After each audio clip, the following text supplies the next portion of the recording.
Praise the Lord. Krupa holy spirit fire power ministry తరపున మీ అందరికీ శుభాభివందనములు. దైవజనుడు గాడ్సన్ గారు దైవ సందేశమును అందించు ఉండగా మీరందరూ విని ఎంతగానో బలపడాలని, ఆత్మీయ మేలులు ఆశీర్వాదాలు పొందుకోవాలని మన ప్రభువుడైన రక్షకుడైన యేసుక్రీస్తు వారి పేరట మేము ప్రార్థిస్తూ ఉన్నాము. Praise the Lord. God bless you to all. Praise the Lord. దేవునికి స్తోత్రం కలుగునుగాక. ఈరోజు దేవుడి వాక్యం వీక్షిస్తున్నటువంటి దేవుని ప్రియ బిడ్డలందరికీ కూడా ప్రభు అయిన యేసుక్రీస్తు నామంలో శుభములు, దీవెనలు, దేవుని మెండైన ఆశీర్వాదాలు దేవుడి మీ మీద, మీ పిల్లల మీద కుమ్మరించునుగాక.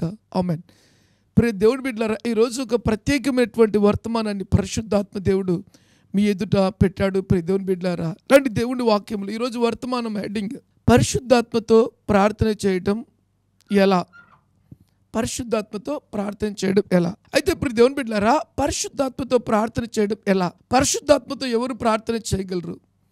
పరిశుద్ధాత్మ అనుభవం కలిగిన వారి యొక్క వే ఎలా ఉంటుంది అనే దాని గురించి మనం ఈరోజు దేవుడు మనందరితో కూడా మాట్లాడబోతున్నాడు.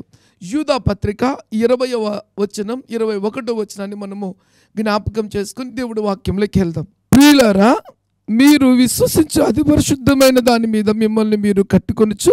మళ్ళీ చెప్తున్నాను, పరిశుద్ధాత్మలో ప్రార్థన చేయుచు నిత్య జీవమైన మన ప్రభువైన యేసుక్రీస్తు కనికరము కొరకు కనిపెట్టుకొనొచ్చు. దేవుని ప్రేమలో నిలుచున్నట్లుగా కాచుకుని ఉండుడి. ఈ మాటను మనం జ్ఞాపకం చేసుకుని ఇందులో చాలా అంశాలు ఉన్నాయి. అందులో 1-2 అంశాలు నేను మీతో పంచుకునే దానికి ప్రయత్నం చేస్తాను. రైట్. అయితే దేవుడి వాక్యం సెలవిస్తుంది ఇప్పుడు దేవుని బిడ్డారా, పరిశుద్ధాత్మతో ప్రార్థన చేయొచ్చు అనే మాటను జ్ఞాపకం చేస్తున్నాను. దేవునికి స్తోత్రం కలుగునుగాక. ప్రియ దేవుని బిడ్డారా, పరిశుద్ధాత్మతో కలిసి ప్రార్థన చేయడము అనే మాటను మనం జ్ఞాపకం చేసుకుంటే దీని అర్థము తనతో మాట్లాడే వ్యక్తితో మాట్లాడేదానికి సమయం ఇవ్వడం. అంటే ప్రభు నీతో మాట్లాడినప్పుడు వాక్యం ద్వారా కావచ్చు, సేవకుల ద్వారా కావచ్చు, కళల ద్వారా కావచ్చు, దర్శనముల ద్వారా కావచ్చు, ప్రత్యక్షతల ద్వారా కావచ్చు, నీ జీవితంలో దైవ సంబంధమైనటువంటి హెచ్చరిక కావచ్చు, లేకపోతే ఏది ఏమైనప్పటికీ ఒక ప్రత్యేకమైన దర్శనం కావచ్చు, నీ పట్ల దేవుడి ఉన్నతమైన ప్రణాళిక విషయంలో నీతో ఏ విధము చేతనైనా దేవుడు మాట్లాడుతుంటాడు. ఆ మాట్లాడినప్పుడు ఆ ప్రభు యొక్క వాక్యము నీలోనికి వెళ్ళినప్పుడు నిన్ను ఆలోచింపచేస్తుంది. ప్రియ దేవుని బిడ్డలారా, నీలో ఉన్నటువంటి చెడు లేదా నీలో ఉన్నటువంటి విరోధమైనదా ఏదైనా ఉన్నట్లయితే దేవుడు దాన్ని తీసేస్తాడు. వాక్యము వింటూ ఉన్నప్పుడు నీలో నూతన శక్తి వస్తుంది. ప్రియ దేవుని బిడ్డలారా, నేను కూడా ఇలాంటి బ్రతకాలి, నేను కూడా ఇలాంటి జీవితం జీవించాలి, దేవుడు కూడా నన్ను ఆశీర్వదిస్తాడనేటువంటి ఒక అద్భుతమైనటువంటి తలంపు ప్రభువు మాట్లాడుతూ ఉన్నప్పుడు, మళ్ళీ చెప్తున్నాను, దేవుడు డైరెక్ట్గా మాట్లాడతాడు, సేవకులతో, ప్రవక్తలతో మాట్లాడతాడు, విశ్వాసులతో కూడా అప్పుడప్పుడు ఖచ్చితంగా దేవుడు తన మహా గొప్ప కృపను బట్టి మాట్లాడతాడు. ఎక్కువ విశ్వాసులతో మాట్లాడేదానికే దేవుడు తన బాహుబలముడు చాపి భూమి మీద దేవుని సేవకులను, దేవుని ప్రవక్తలను, దేవుని కాపర్లను దేవుడు ఎంచుకున్నాడు. వాళ్ళకి బయలుపరుస్తూ ఉంటారు, వాళ్ళు వెళ్ళి మీతో పంచుకుంటూ ఉంటారు, దేవుడు ఇలా చెబుతున్నాడు అని, వాక్యం ఇలా ఉంది అని చెబుతూ ఉంటారు, దేవుడు ఇది చూపిస్తున్నాడు అని చెబుతూ ఉంటాడండి. అయితే మనం ఎప్పుడైతే ఆ మాటలు వింటామో ప్రియ దేవుని బిడ్డలారా, ఆ వాక్యాన్ని బట్టి, ఆ మాటలను బట్టి మనము దేవుని సన్నిధిలో మాట్లాడుతూ, ప్రభా ఈ వాక్యం ద్వారా నువ్వు నాతో మాట్లాడవు, మరి నన్ను జ్ఞాపకం చేసుకో ప్రభా అని దేవుని సన్నిధిలో దేవునికి సమయం ఇచ్చి ప్రార్థనలో గడపడమే దేవుని పరిశుద్ధాత్మతో కలిసి మాట్లాడడం అని దేవుని వాక్యం సెలవిస్తుంది. ప్రియ దేవుని బిడ్డలారా, అయితే ఈ యొక్క క్రైస్తవ జీవితంలో ప్రియ దేవుని బిడ్డలారా, ప్రతి ఒక్క క్రైస్తవుడు నన్ను అడిగితే దేవుని నమ్ముకొని బాప్తిసం తీసుకున్న ప్రతి బిడ్డ కూడా దేవునితో పరిశుద్ధాత్మతో ప్రార్థన చేయగలిగేటువంటి వ్యక్తిగా ఉంటే ఎంతో ఎంతో ఎంతో చాలా బాగుంటుందని ప్రభు పేరుతో మనవి చేస్తున్నానండి. పరిశుద్ధాత్మతో నింపబడి ప్రార్థన చేయడం మొదలు పెడితే ఆ లైఫ్ ఎలా ఉంటుందంటే ప్రియ దేవుని బిడ్డలారా, చాలా అద్భుతంగా ఉంటుందండి. నువ్వు మోకాలేసి దేవుని సన్నిధిలో ఎప్పుడైతే ప్రార్థన చేస్తావో ఆ పరిశుద్ధాత్మ దేవుడు నీకు అసలు అనిపించదు, కానీ నీలో ఉన్న ఆత్మ విజ్ఞాపన చేస్తూ ఉంటుంది. గంటలు గంటలు గంటలు గంటలు ఆయన సన్నిధిలో కూర్చొని ప్రార్థన చేస్తూ ఉంటే నీలో ఉన్నటువంటి ప్రతి బలహీనత కొట్టివేయబడుతూ ఉంటుంది. అంతేకాదు, నువ్వు ఒక ప్రత్యేకమైన శక్తి కలిగిన వ్యక్తిగా మార్చబడుతూ ఉంటావు. గంటలు గంటలు నువ్వు కూర్చొని మోకాలు వేసి ప్రార్థన చేసినా అది నిమిషంలాగా, 2 నిమిషాల్లాగా, 5 నిమిషాల్లాగా మాట మార్చి చెప్పంటారా? తృప్తి అనేది నీ జీవితంలో నీకు ఉండదండి. తృప్తి అనేది నీ జీవితంలో నీకు ఉండదు ప్రియదేవుని బిడ్డలారా. అందుకే నీ ఆత్మతో ఎప్పుడైతే నింపబడుతుందో ఆ ప్రార్థన యొక్క శక్తి అద్భుతమైన రీతిలో ఉంటుందని ప్రభు పేరుతో మనవి చేస్తున్నాను ప్రియదేవుని బిడ్డలారా. అయితే ఈ ప్రార్థనలో, పరిశుద్ధాత్మ ప్రార్థనలో రక్షణ పొందలేనటువంటి వ్యక్తి గంటల తరబడి దేవునితో కలిసి అద్భుతమైన రీతిలో ప్రార్థన చేయలేడు ప్రియదేవుని బిడ్డలారా. ఎందుకు తెలుసా? దేవుని ఆత్మ అతనిలో నివాసం చేయకుండా ఉంటుందండి. వాక్యము ఎవరిలో ఉంటుందో, ఆ వాక్యము ఎవరిలో అయితే ఉంటుందో ఆ వాక్యము పరిశుద్ధాత్మ దేవుడు కాబట్టి ఆ వ్యక్తిలో నుంచి ప్రార్థనకు, విజ్ఞాపనకు, ఘన విజయానికి ఆ వ్యక్తిని మోకరింపజేస్తాడు, ప్రార్థింపజేసేలా చేస్తాడు. దేవుడి వాక్కులను, దేవుడి ప్రవచనములను, దేవుడి యొక్క వాగ్దానములను నీకు చూపిస్తూ దేవుడు నీ పట్ల ఈ ప్రత్యేకమైన ఆలోచన కలిగి ఉన్నాడు. దేవుడు నీ పట్ల ఒక ప్రత్యేకమైనటువంటి తలంపు కలిగి ఉన్నాడు. నువ్వు భయపడాల్సిన అవసరం లేదు. నువ్వు నమ్ముకున్న దేవుడు శక్తివంతమైన దేవుడు, నువ్వు నమ్ముకున్న దేవుడు రోషం కలిగిన దేవుడు, నిన్ను నమ్ముకున్న దేవుడు నిన్ను విడిచిపెట్టాడు అని చెబుతూ వాక్యము నీలో మండిస్తూ ఉంటుందండి. దేవుడి వాక్యం ఏం చెప్తుంది తెలుసా? ఏ వ్యక్తి జీవితంలో అయినా వాక్యం ఉన్న వ్యక్తి జీవితంలో జరిగే భీకరమైన అద్భుతమైన కార్యం ప్రియదేవుని బిడ్డలారా. నా మీద నన్ను కలగజేసిన దేవుని ఫింగర్ ప్రింట్స్ ఉన్నాయి, దేవుడి హస్తములు ఉన్నాయి. దేవుడి హస్తమే మనల్ని కలగజేసింది. కాబట్టి ఆ వ్యక్తిలో వాక్యం ఉన్నట్లయితే ఆ వ్యక్తిలో ఉన్నటువంటి శక్తి ఎలా ఉంటుందంటే, నా మీద దేవుడి ఫింగర్ ప్రింట్స్ ఉన్నాయి. దేవుడి వాక్యం చెప్తుంది, తల్లి నిన్ను మరిచినా కూడా నిన్ను మరువను అన్నాడు అనే మాట ఆ వ్యక్తికి తన జీవితంలో ఊహించని రీతిగా శక్తిని, బలాన్ని ఇస్తుంది ప్రియదేవుని. అంతేకాదు, ఏది ఉన్నా ఏది లేకున్నా ఆ వ్యక్తి దేవునితో అద్భుతమైనటువంటి ఆత్మపునుడిగా మార్చబడి ఆ దేవుని సన్నిధిలో అడిగి, గోజాడి, బ్రతిమలాడి, ప్రార్థన చేసి గొప్ప ఈవులను పొందుకుంటాడు. హల్లెలూయా, ఆమెన్. దేవునికి స్తోత్రం కలుగును గాక ప్రియదేవుని బిడ్డలారా. అందుకే ఈ యొక్క ప్రార్థనలో రక్షణ పొందని వ్యక్తి పాల్గొనలేడు. ఎందుకు అంటే దేవుని ఆత్మ ఆ వ్యక్తిలో నివాసము చేయదు కాబట్టి ఆ వ్యక్తి పరిశుద్ధాత్మలో ప్రార్థన చేయలేడు. దేవుని ఆత్మ ఏ వ్యక్తిలో నివాసము చేస్తుందో ఆ వ్యక్తి ఎక్కువ ప్రార్థనలో గడిపేదానికి, ప్రతి అంశాన్ని కూడా తీసుకువచ్చి ప్రార్థన గదిలో దేవుని సన్నిధిలో పెట్టేదానికి ఇష్టపడతాడు, అంగీకరిస్తాడు. దేవునితో ఎక్కువ సమయం గడుపుతాడు ప్రియ దేవుని బిడ్డలారా. అయితే దేవునికి స్తోత్రం కలుగును గాక. రక్షించబడినటువంటి నీవు, యేసు రక్తంతో కడగబడిన నీవు ఏ విధముగా ముద్రించబడి ఉన్నావో దేవుని వాక్యం ఏం చెప్తుందో ఈరోజు మనము జ్ఞాపకం చేసుకుందాం. ఎపిసోడ్కి రాసిన పత్రిక 1వ అధ్యాయం 13వ వాక్యాన్ని మనం జ్ఞాపకం చేసుకుందాం. మీరును సత్యవాక్యము అనగా మీ రక్షణ సువార్తను విని క్రీస్తునందు విశ్వసించి వాగ్దానము చేయబడిన ఆత్మ చేత ముద్రింపబడి తిరిగి చెప్పులు కొట్టి దేవుని కనబడతామా? ఈ మాట చూడండి, ఆశ్చర్యాన్ని కలిగిస్తుంది. నిజంగా ఈ మాట అద్భుతాన్ని కలిగిస్తుంది. ఒక వ్యక్తి జీవితంలో ఏవైతే లేవో అవన్నీ తిరిగి పొందుకునే దానికి పరిశుద్ధాత్మ దేవుడు మాట్లాడుతున్నటువంటి మాట ఈరోజు నీతో. ప్రియ దేవుని బిడ్డలారా, యేసుక్రీస్తు గురించి రక్షణ సువార్త విని నువ్వు రక్షించబడిన తర్వాత దేవుని పరిశుద్ధ గ్రంథములో వ్రాయబడిన ప్రతి ప్రవచనం, ప్రతి వాగ్దానము నీ పట్ల నెరవేర్చబడుతుందని దేవుని వాక్యం స్పష్టంగా నీతో మాట్లాడుతుంది. ప్రియ దేవుని బిడ్డలారా, చూడండి ఈ మాట మళ్ళీ మీకు ఒక్కసారి నేను తెలియజేయాలని ఆశ కలిగి ఉన్నా. నువ్వు ఏ బంధకంలో ఉన్నా, ఏ లేమిలో ఉన్నా, ఏ భయంకరమైన సిచ్యువేషన్లో ఉన్నా, ఏ యొక్క భయంకరమైనటువంటి శోధనలో ఉన్నా దేవుడు నిన్ను వాటన్నిటి నుంచి విడిపిస్తాడు. ఎందుకంటే దేవుని ఆత్మ నీలో ఉంది కాబట్టి నువ్వు శక్తివంతురాలివి, నువ్వు శక్తివంతుడివి. ప్రియ దేవుని బిడ్డలారా, ఈ మాటను మళ్ళీ ఒకసారి మనం చూద్దాము. మీరును సత్యవాక్యమును అనగా మీరు రక్షణ సువార్తను విని, సత్యవాక్యము అని చెప్తున్నాడు దేవుడు. రెండోది రక్షణ సువార్తను, రక్షించబడినటువంటి ఆ దేవుని సువార్తను విని, మూడోది క్రీస్తుని విశ్వాసం ఉంచి, క్రీస్తునందు విశ్వాసం ఉంది. ముందు విశ్వాసం వేరు, క్రీస్తునందు విశ్వాసం వేరు. క్రీస్తునందు విశ్వాసము చాలా గొప్పది. దేవుని బిడ్డలారా, విశ్వసించేవాడు దేవుని వాక్యం చెప్తుంది కలవరపడడు. చెప్పలు కొట్టి దేవుని కనపరుద్దామా? యేసుక్రీస్తుని విశ్వసించిన వాడు కలవరపడ్డం దేవుని వాక్యం చెప్తుంది. దేవుని బిడ్డలారా, విశ్వసించి చూడండి. విశ్వసించిన తర్వాత ఒక వ్యక్తి జీవితంలో జరిగే భీకర అద్భుత ఆశ్చర్యమైన కార్యం, ఈ వాక్యం ఇచ్చినటువంటి ప్రతి బిడ్డ జీవితంలో జరిగేటువంటి దేవుడి అద్భుతమైన దీవెన, దేవుడి అద్భుతమైన ఆశీర్వాదం, దేవుడి అద్భుతమైన ప్రణాళిక. విశ్వసించినావు యేసుక్రీస్తుని అంటే రెండో జరిగే అద్భుతమైన భీకర కార్యం చూడండి. వాగ్దానము చేయబడిన ఆత్మ చేత నీవు ముద్రించబడి ఉన్నావు. ఒకటి గట్టిగా చెప్పట్లు. ప్రియ దేవుని బిడ్డలారా, నీ విశ్వాసము ఎటువంటి స్థితికి నేను తీసుకెళ్తుందంటే, వాగ్దానము చేయబడినటువంటి దేవుని ఆత్మ చేత నువ్వు ముద్రించబడి ఉన్నావు కాబట్టి ఆ వాగ్దానము నెరవేర్చే దాని విషయంలో నీ ఆత్మ దేవునితో గోజాడుతూ ఉంటుంది, ప్రార్థిస్తూ ఉంటుంది, అడుగుతూ ఉంటుంది. ప్రభా, నువ్వు నన్ను మర్చిపోయావా?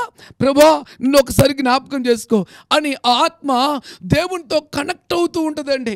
ఎందుకంటే దేవుడు వాక్యం చెప్తుంది, నీ విశ్వాసము ఎంత అద్భుతమైన రీతిలో దేవునితో ఆనుకొని ఉంటుందో, ఎంత బలముగా నీ విశ్వాసం ఉంటుందో, ఎంత బలముగా నువ్వు దేవుని వాక్యానికి లోబడి నిలబడ్డం మొదలు పెడతావో, ఎంత వాక్యానికి భయపడి విధేయత చూపించి వాక్యానుసారంగా జీవించడం నువ్వు మొదలు పెడతావో, నీ వాగ్దానము నీ జీవితంలో నెరవేర్చబడుతుంది.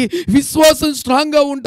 మూడోది, రెండు జరిగేదానికి పరిశుద్ధాత్మ దేవుడు నీలో బలముగా పనిచేస్తూ ఉంటాడు. ఆ బలముగా పని చేయడం ఏంటి తెలుసా అంటే, వాగ్దానము చేయబడిన దేవుని ప్రవచన వాక్యమును నా జీవితంలో నెరవేర్చడానికి, ఆ ప్రామిస్ నెరవేర్చబడడానికి పరిశుద్ధాత్మ దేవుడు నీలో ఆ పరిశుద్ధాత్మ దేవుడు ఏం చేస్తుందో తెలుసా?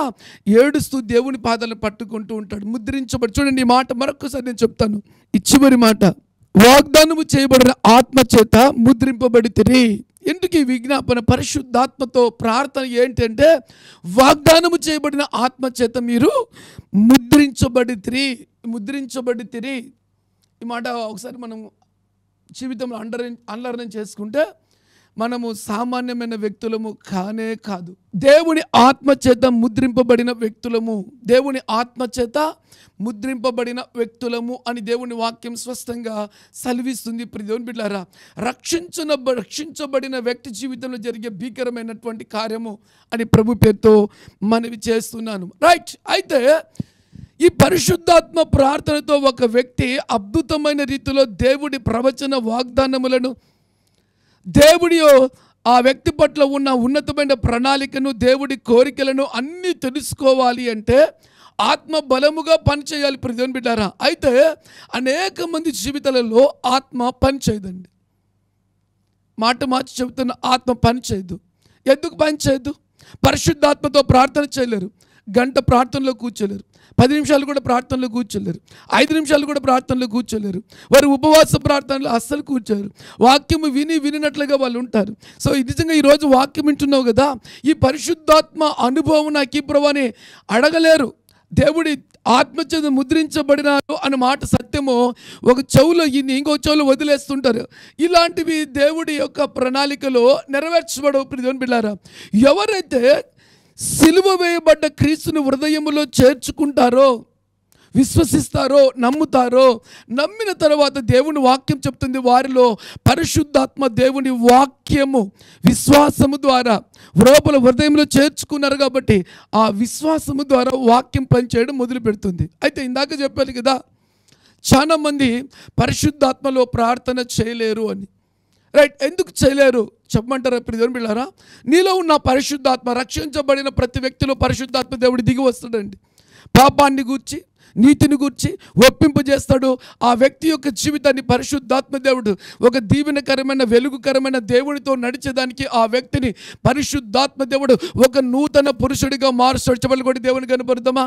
అయితే ఈ పరిశుద్ధాత్మ దేవుడు కొందరిలో పనిచేయడు. ఏంటి కారణం? ఎందుకు కారణం అంటే, ఒక చిన్న మాట దేవుని బిడ్డలారా, ఆ పరిశుద్ధాత్మ దేవుని వాళ్ళు లోపల గుర్తెరగరు. ఇది గుర్తుపెట్టుకుందాం. ఎప్పుడు పరిశుద్ధాత్మ దేవుడు వారిలో పనిచేయడు చూద్దాం దేవుని వాక్యంలో. ఎపిసీలకు రాసిన పత్రిక 4వ అధ్యాయము చాలా ప్రాముఖ్యంగా 31వ వాక్యాన్ని జ్ఞాపకం చేసుకుందాం. సమస్తమైన ద్వేషము, కోపము, క్రోధము, అల్లరి, దూషణ, సకలమైన దుష్టత్వం మీరు విసర్జించుడి. ఇవి క్రైస్తవ జీవితంలో కానీ, దేవుని విశ్వసించి రక్షించబడిన వ్యక్తిలో కానీ ఇవి ఉన్నట్లయితే పరిశుద్ధాత్మ దేవుడు ఆ వ్యక్తిలో లేడు అని చెప్తాను. రెండోది పని చేయడు అని చెప్తాను. మూడోది వారి ప్రార్థన చేయలేరు అని చెప్తాను. ఫస్ట్ థింగ్ చాలా జాగ్రత్తగా జ్ఞాపకం ఉంచుకోండి. 30వ వాక్యాన్ని మీ ఎదుట పెట్టాలని ఆశ కలిగి ఉన్నాను. దేవుని పరిశుద్ధాత్మను దుఃఖపరచకుడి, విమోచన దినము వరకు ఆయన యందు మీరు ముద్రించబడి ఉన్నారు. ఇది నువ్వు గుర్తుపెట్టుకో. దేవుని పరిశుద్ధాత్మను మీరు దుఃఖపరచకుడి, విమోచన దినము వరకు మీరు, దేవుని వాక్యం చెప్తుంది, ముద్రించబడి ఉన్నారు. ప్రతి క్రైస్తవుడు, ప్రతి క్రైస్తవురాలు, ప్రతి దేవుని బిడ్డ నీవు చనిపోయేంత వరకు దేవుని వాక్యం చదివిస్తుంది, నిన్ను దేవుడు, పరిశుద్ధాత్మ దేవుడు తన ఉన్నతమైన మహా గొప్ప కృపను బట్టి ముద్రించి ఉన్నాడండి. అయితే ఏం జరుగుతుంది? పరిశుద్ధాత్మ దేవుడు ఇక్కడ చూస్తే మీలో పనిచేయడంలే. కారణం ఏంటి? లోకము నీలోనికి వచ్చిందండి. లోకము నీలోనికి వచ్చినప్పుడు పరిశుద్ధాత్ముడు నీలో ఉన్నాడు. ఆ పరిశుద్ధాత్ముడు కుమిలిపోతూ ఉన్నాడు. ఆ పరిశుద్ధాత్ముడు ఏడుస్తూ ఉన్నాడు. ఆ పరిశుద్ధాత్ముడు నువ్వు చేయకూడదు చేస్తూ ఉన్నావు అంటున్నాడు. ఆ పరిశుద్ధాత్ముడిని హెచ్చరిక చేస్తూ ఉన్నాడు. ఆయన నీవు లెక్క చేయకుండా భూమి మీద బలికే కొద్ది కాలం, భూమి మీద బతికే కొద్ది కాలం దేవుడి వాక్యానికి భయపడక, దేవుడి వాక్యానికి చోటు ఇవ్వక అని అడిగితే నిన్ను నీవే నాశనం చేసుకోవడం, నీ జీవితాన్ని, నీ సాక్ష్యాన్ని, నీ ఆత్మీయతను, నీ బలాన్ని. దేవునిలో ఉంటే నీకు బలం ఉంటుంది, లోబడితే బలం ఉంటుంది. నీలో బలము లేదు కాబట్టే నిన్ను నువ్వు నాశనం చేసుకుంటున్నావని ప్రతి దేవుని బిడ్డ పరిశుద్ధాత్మ దేవుడు మాట్లాడుతున్నాడు. ఈరోజు ఎంతోమంది దేవుడి బలాన్ని పొందుకుంటే నువ్వు క్షమించే గొప్ప మనసు ఉంటుందండి. దేవుడి బలాన్ని పొందుకుంటే క్షమించడమే కాదు, ప్రేమించే మంచి మనసు ఉంటుంది. దేవుడి బలాన్ని పొందుకుంటే శత్రువులను కూడా క్షమిస్తావు. దేవుడి బలాన్ని పొందుకుంటే నిజముగా నీ జీవితం ఎలా ఉంటుందంటే ప్రియ దేవుని బిడ్డారా, ఒక అద్భుతమైన రీతిలో ఉంటుంది. ఆ దేవుడి భయం, దేవుడి బలము నీలో లేకపోతే నువ్వు క్షమించలేవు, ప్రేమించలేవు, క్రీస్తు కొరకు జీవించలేవు, నిన్ను నువ్వు పరిశుద్ధపరచుకోలేవు. దేవుడి బలము నీలో ఉంటే నిన్ను పరిశుద్ధంగా కూడా ఉంచుకుంటావు. అందుకే దేవుడి వాక్యం ఏం సెలవిస్తుందంటే ప్రియ దేవుని బిడ్డలారా, ఇప్పుడు బాగా చాలా జాగ్రత్తగా గుర్తుపెట్టుకోండి. ఎఫెసీయులకు రాసిన పత్రిక 4వ అధ్యాయం 31వ వాక్యం. ఎందుకు పరిశుద్ధాత్మ దేవుడు నీలో పని చేయడు అంటే సమస్త విధమైన ద్వేషము. ద్వేషం ఎవరికి ఉంటుంది? క్రైస్తవులకు ఉంటుందా? ఎవరికి ఉంటుంది? ఎవరికి ఉంటుంది? బైబిల్ చెప్తుంది ద్వేషము సాతాని దూతలకు ఉంటుంది. సాతాని సంబంధులు ద్వేషపరులు, ప్రేమించేవాళ్ళు క్రీస్తు బిడ్డలు. ఈరోజు డిసైడ్ చేసుకోవాలి నువ్వే. ఈరోజు నువ్వే డిసైడ్ చేసుకోవాలి. పరిశుద్ధాత్మతో నువ్వు ప్రార్థన చేయగలి దేవుడి ఉన్నతమైన ప్రణాళిక నీ పట్ల పూర్తి కావాలి అంటే నీ ఆత్మలో, నీ అంతరంగంలో, నీ మనసులో ఎంతమంది విషయంలో పగ తీర్చుకోవాలి, ద్వేషము కలిగి ఉన్నావో ఈరోజు పరీక్షించుకో. నీలో ఇలాంటి ద్వేషం కలిగి ఉంటే పరిశుద్ధాత్మ దేవుడు అస్సలు పనిచేయడు. ప్రియ దేవుని బిడ్డ, ఒకరోజు నేను ఒక విశ్వాసతో మాట్లాడుతూ ఉన్నానండి. ఆశ్చర్యం కలిగేటువంటి మాట నిజంగా నేను చాలా షాక్ అయిపోయినానండి. ఇంత చాలా నమ్మకమైన గొప్ప మంచి విశ్వాసి అని నేను అనుకున్నాను. కానీ ఆ విశ్వాసంలో గూడు కట్టుకుని ఉందండి సాతాను. ఏంటి ఆ గూడు తెలుసా? నా జీవితంలో నన్ను ఎంతమంది ఏలన చేశారో, దూషించారో, నిందించారో, చెడ్డ మాటలు పలికారో, ఎంతోమంది ఏం చేశారో నా హృదయం నిన్న ఉన్నాయి, అవన్నీ నన్ను విడిచిపెట్టి పోలే అని పండు కొరుకుతుంది.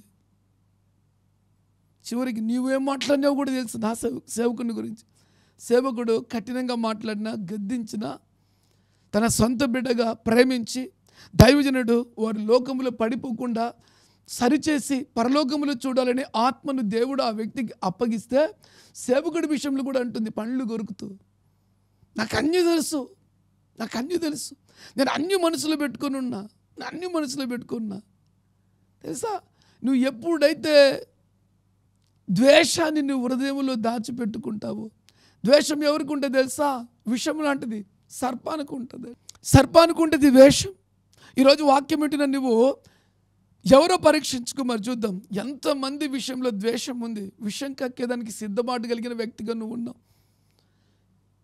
దేవుడి ఆత్మ నీలో ఉందా? విషం కక్కే ద్వేషం కలిగినటువంటి సాతాను ఆత్మ, మాట మార్చమంటారా, పామాత్మ నీలో ఉందా? నువ్వే పరీక్షించుకో. చూద్దాం ఇంకా ఏంటి పరిశుద్ధాత్మ దేవుడు ఎందుకు పనిచేయడు వీళ్ళలో అంటే, చూడండి వీళ్ళు ఏముందంట, సమస్త విధమైన ద్వేషం. ఎంతమంది వ్యక్తుల మీద నువ్వు ద్వేషం కలిగి ఉన్నావు. కుటుంబంలో కలిగి ఉంటావు, బయట కలిగి ఉంటావు, పక్క వాళ్ళు ఎదుగుతుంటే ఓర్వలేక ద్వేషం కలిగి ఉంటావు. ఇంకా అది నీ వ్యక్తిగత జీవితం నీకే దేవుడు వదిలేస్తున్నాడు. పరీక్షించుకుంటే షటర్డ్ అయిపోతావు నీ జీవితం.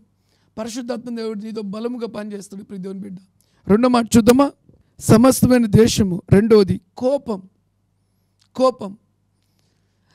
పరిశుద్ధాత్మ దేవుడు నీలో కోపంతో నువ్వు రగిలిపోతూ ఉంటే పరిశుద్ధాత్మ దేవుడు ఎప్పుడు పనిచేయడు. ఈ వాక్యం వింటున్నప్పుడు ఈ కోపాన్ని పూర్తిగా తీసివేసుకుంటే నిజముగా నువ్వు ధన్యుడివి, ధన్యురాలివి. నీలో పరిశుద్ధాత్మతో ప్రార్థన చేసే శక్తి నీకు వస్తుందండి. మూడోది క్రోధము ఉంచుకోవడం. ఇది చాలా డేంజర్. నువ్వు రాసుకో, నీ యొక్క హృదయం అనే పలక మీద రాసుకో. సకల విధములైన ద్వేషము, కోపము, క్రోధము, అల్లరి. ఇష్టానుసరమైన జీవితం పరిశుద్ధాత్మ దేవుడు పనిచేయడు. అసలే పరిశుద్ధాత్మ దేవుడు పనిచేయడు. డిసైడ్ చేసుకోవాలి నువ్వెంతే. దూషణ, వారి గురించి వీరి గురించి ఎప్పుడు ఇదే రథన. నువ్వు మాట్లాడేటప్పుడు వారు తప్పులు పట్టడమా లేదా దూషించడమా? తీర్పు తీర్చదని దేవుడు చెప్తే నువ్వు తీర్పు తీరుస్తుంటావు. నీలో పరిశుద్ధాత్మ దేవుడు అస్సలు పనిచేయడు. దూషణ, ఎప్పుడు వాళ్ళని దూషిద్దామా, వీళ్ళని దూషిద్దామా, ఇంకొకరిని దూషిద్దామా, దూషణ పలుకులు, దూషణ మాటలు, దూషణ తలంపులు, సకలమైన దృష్టత్వము చాలా భయంకరమైనటువంటి క్రియలండి. ఇవి ఎవరికి ఉంటాయంటే సాతాను సంబంధికులకు ఉంటాయి, దేవుని సంబంధికులు అస్సలు ఉండవు. చూడండి మాట ఎంత అద్భుతంగా ఉందో, ఎంత భయంకరంగా ఉందో. ఎందుకు అద్భుతంగా ఉందని చెప్పాను తెలుసా? చదువుతుంటే వణుకు పుడుతుంది.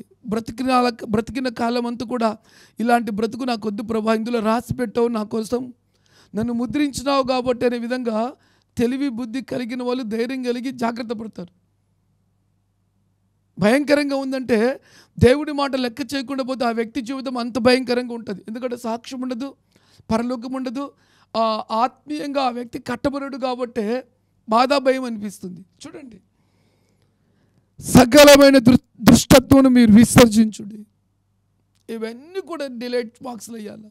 ఎప్పుడైతే ఒక వ్యక్తి జీవితంలో ఇవి గూడు కట్టుకొని నివాసం చేస్తూ ఉంటాయో వారిలో పరిశుద్ధాత్మ దేవుడు ఉంటాడు కానీ విడిచిపోడు. కొన్ని సందర్భాల్లో ఆ యొక్క క్రియలు భయంకరమై దేవుడి దృష్టికి చేరినట్లయితే విడిచిపెట్టి వెళ్ళిపోతాడండి. రెండో మాట చెప్తున్నా, సాధ్యమైనంత వరకు విడిచిపెట్టిపోడు కానీ ఆత్మ నీలో ఏడుస్తూ వేదనకి గురి చేస్తూ ఉంటుందండి. నువ్వు ఎంత ఎగరదామన్నా, ఎంత ఉన్నతమైన స్థితికి వెళ్దామన్నా, నువ్వు ఎంత మొరపెట్టినా, ఎంత ఉపవాసం ఉన్నా, ఎంతగా ప్రార్థించినా నీకు జవాబు రాదు. నువ్వు అనేకమైన ఇరుకుల గుండా, ఇబ్బందుల గుండా, వేదన గుండా వెళ్తూ ఉంటావు. అంతేకాదు ఆత్మ నిన్ను ఏడుస్తుంది. ఏం తెలుసా? ఇది చేయకుండా ఉండింటే బాగుంది, ఇది నేను నా జీవితంలో మాట్లాడుకుంటే బాగుంది, నేను కూడా ఎందుకు హెచ్చించబడలేకపోతున్నాను. హెచ్చించబడాలని ఆశ, ఉన్నతమైన స్థితికి పోవాలని ఆశ, కానీ ఆ క్రియలు నీలో ఉన్నంత వరకు ఆ పరిశుద్ధాత్మ దేవుడు వేదనతో బాధపడుతూ ఉంటాడు. దేవుని ఆత్మ నీలో బాధపడుతూ ఉంటుంది. అనేక మాటలు ఇది ఎవరు గుర్తిస్తారు తెలుసా? దైవజనుడు గుర్తించి మరీ చెప్తూ ఉంటాడు, ప్లీజ్ నీ మాట మారాలి, నీ ప్రవర్తన మారాలి, నీ క్రియలు మారాలి, నీ ఆలోచనలు మారాలి, దేవునితో ఒక మంచి సహవాసం చేయాలి. దేవునికి దూరం అయితే దుష్టుడి దగ్గర ఉంటాడు. వాడితో సహవాసం చేయడం మొదలు పెడితే దుష్ట కార్యాలు, దుష్ట తలంపులు, దుష్ట కోరికలు నీలోకి వచ్చి నువ్వు ఏమైనా చేయడం మొదలు పెడతావు. అప్పుడు దేవునితో కట్ అయిపోదని మీ కొరకు ఒక అద్భుతమైన మంచి కాపర్ని దేవుడు పెట్టాడు. ఆ కాపరి హెచ్చరిక చేస్తూ ఉంటాడు, చెబుతూ ఉంటాడు, బ్రతిమలాడుతూ ఉంటాడు, ప్రార్థిస్తూ ఉంటాడు. కానీ మనమైతే లెక్క చేయం, పడిపోములే అనుకుంటూ ఉంటాం. దేవునికి దూరమైన తర్వాత యేసు రక్తంతో కడగబడిన నీవు పరిశుద్ధంగా ఉండి ఆత్మ సంబంధమైన బలము పొందుకొని దేవుని కార్యాలు చూస్తూ గంటల తరబడి దేవుని సన్నిధిలో మోకాళ్ళేసి ప్రార్థించి దేవుడిచ్చే వాగ్దానము చేయబడిన ప్రతి దీవెన పొందుకోవాల్సిన నీవు దేవునికి దూరమైతే ఏ స్థితిలో వెళ్ళిపోతున్నావో ఒక్కసారి నువ్వు పరీక్షించుకుంటే భయము, బాధ, ఆశ్చర్యం అనిపిస్తుంది. ఎందుకు నువ్వు పరిశుద్ధాత్మలో ప్రార్థన చేయలేవంటే ఈ కార్యాలు నీలో ఉంటే నువ్వు పరిశుద్ధాత్మలో ప్రార్థన చేయలేవు. అది నీ చేత కాదండి. ఇవి నిన్ను దేవునితో కలిసి పరిశుద్ధాత్మతో కలిసి ప్రార్థన చేసేదానికి ఆటంకంగా అడ్డుగోడగా ఉంటాయి. అందుకే వీటిని నువ్వు దేవుని సన్నిధిలో ఉపవాసం ఉండి ఒప్పుకొని విసర్జించుకోవాలి, నలగొట్టుకుని ఈ లోక కార్యములు, సాతాని కార్యములు నాలో ఉన్నాయేమో అని నువ్వు సరిచేసుకొని వాటిని విడిచిపెట్టుకొని నిన్ను నువ్వు కాపాడుకుంటే ధన్యుడివి, ధన్యురాలివి. దేవుడు నిన్ను పరీక్షించినప్పుడు ఇవన్నీ కూడా దేవుని దృష్టికి కనిపిస్తూ ఉంటాయి. అప్పుడు దేవుడు ఏమి చేయలేడండి. వాక్యం వైపు చూచి నా వైపు చూడమంటే చూడకుండా వాళ్ళు ఇష్టానుసారంగా జీవిస్తున్నారు అని దేవుడు కూడా బాధపడుతూ ఇలా దైవజనుల ద్వారా నీతో మాట్లాడిస్తూ ఉంటాడు. రైట్. అయితే దేవుని వాక్యం ఏం చెప్తుందో చూద్దాం. దేవుని బిడ్డలారా, 32వ వాక్యాన్ని కూడా మనం జ్ఞాపకం చేసుకుందాం. ఒకని ఎడల ఒకడు దయగలిగి కరుణాహృదయులై క్రీస్తునందు దేవుడు మిమ్మల్ని క్షమించిన ప్రకారం మీరును ఒకరినొకరు క్షమించుడి. ఎవరు క్షమించగలరు? ఎవరిలో దేవుడి వాక్యం చెప్తుంది కరుణా హృదయము ఎవరిలో ఉంటుంది అంటే, ఎవరిలో అయితే దేవుని వాక్యం ఉంటుందో, పరిశుద్ధాత్మతో ఎవరైతే నింపబడి ఉంటారో ఆ వ్యక్తి అది నీ పట్ల ఎంత భయంకరమైనటువంటి తప్పిదము ఎత్తుటి వాళ్ళు చేసినా కూడా క్షమించే దమ్ము ఉంటుంది, క్షమించే ధైర్యం ఉంటుంది, క్షమించే క్రీస్తు మనసు ఉంటుంది. అది ఎలా సాధ్యం అంటే కేవలం పరిశుద్ధాత్మ దేవుడు మిమ్మల్ని ఒప్పిస్తుందండి. మిమ్మల్ని ఒప్పించి మిమ్మల్ని నిలబెడతారు. ఎందుకంటే నువ్వు క్షమించలేకపోతే నువ్వు ప్రార్థన గదిలోకి వెళ్ళినప్పుడు దేవుడు నిన్ను క్షమించడని భయం నీలో ఉంటుంది. అర్థమవుతుందా? ఈరోజు నువ్వు క్షమించలేకపోతే దేవుడు నీ పాపములు కూడా క్షమించడు. అందుకే నువ్వు ప్రార్థన చేయలేవు. పరిశుద్ధాత్మలో ప్రార్థన చేయాలి అన్నా, మళ్ళీ చెప్తున్నా, నీ జీవితంలో అండర్లైన్ చేసుకో. పరిశుద్ధాత్మలో నువ్వు ప్రార్థన చేయాలి అన్నా, నీ విషయంలో కుట్రలు, కుతంత్రాలు, విరోధములు, వ్యతిరేకతలు ఎన్నెన్నో జరిగి నిన్ను నిందల పాలు, అవమానాల పాలు చేసినా, నిన్ను కొట్టినా, తిట్టినా, బాధ పెట్టినా, నిన్ను చిత్రవద చేసినా ఆ వ్యక్తులను క్షమించే మనసు నీ కలిగి ఉన్నట్లయితే దేవునితో అద్భుతమైనటువంటి లింక్ కలిగిన వ్యక్తిగా, సవాసం కలిగిన వ్యక్తిగా, బంధము కలిగిన వ్యక్తిగా నువ్వు మార్చబడి నువ్వు దేవుని సన్నిధిలో మోకాళ్ళేసి ప్రార్థన చేస్తే ఖచ్చితంగా దేవుడిని ప్రార్థనకు విని జవాబిస్తాడు. దేవునితో అద్భుతమైనటువంటి ఒక సంబంధం కలిగిన వ్యక్తిగా నువ్వు ఉంటావు.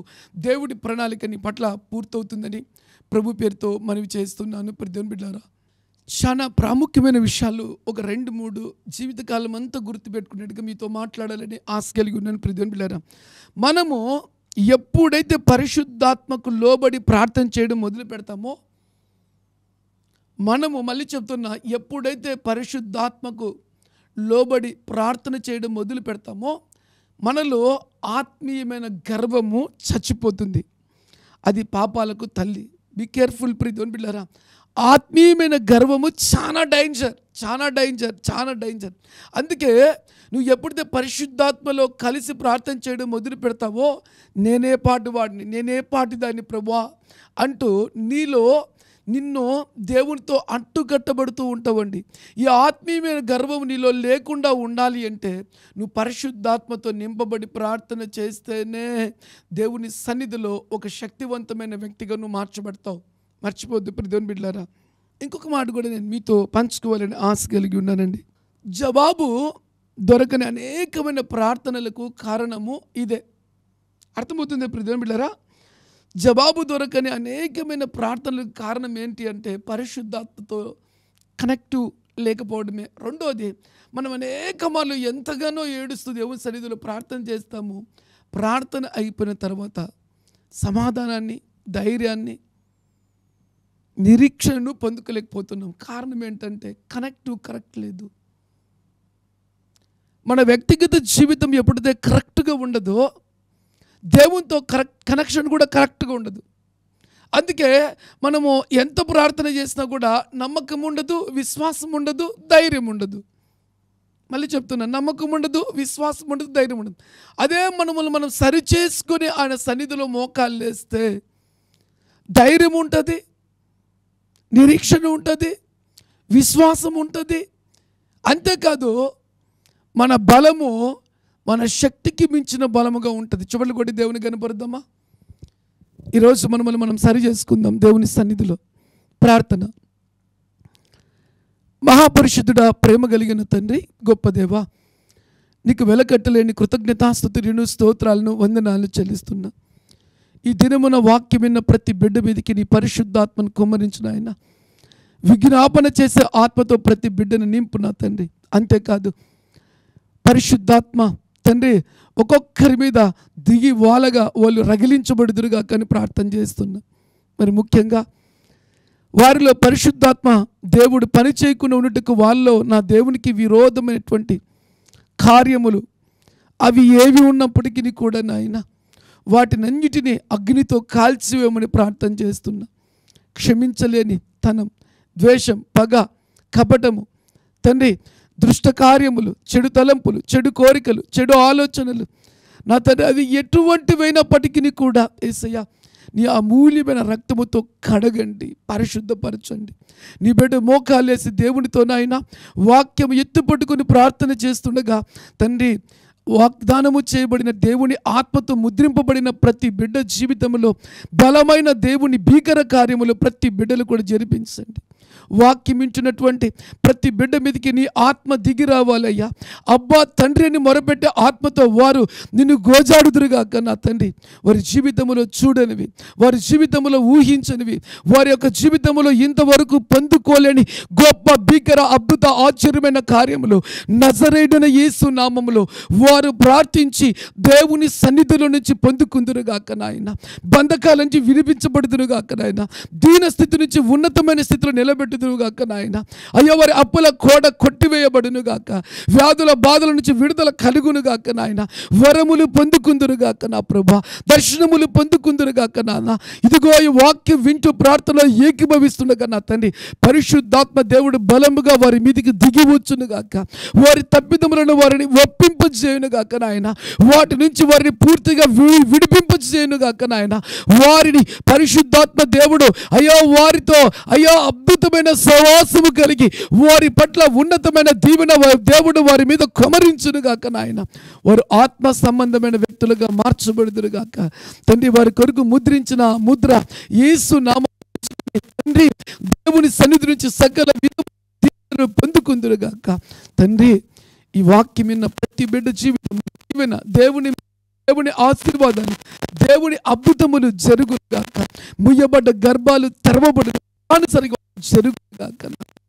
అంతేకాదు జాబ్స్ లేని బిడ్డలకు యేసు నామములో అద్భుతమైన జాబ్స్ వారికి కలుగునుగాక.